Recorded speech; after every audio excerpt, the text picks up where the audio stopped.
New at 10 o'clock, Hannibal Board of Public Works held a special board meeting and public rate hearing tonight, all to discuss a potential rate increase for residents within the city. WGEM's Zeke Shapiro is back from Hannibal. So Zeke, it sounds like there was a pretty big turnout from residents tonight. That's right, Daniel and Raja. And the meeting was intense with a large turnout, including Mayor Barry Louderman.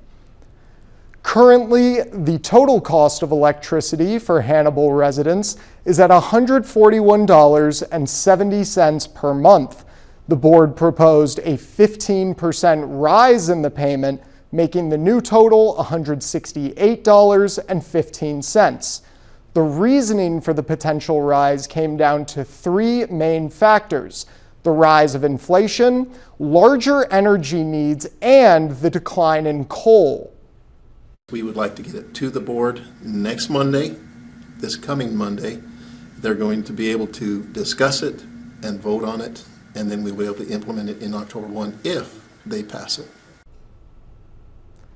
The board explained that residents should practice using less electricity to lower their monthly costs.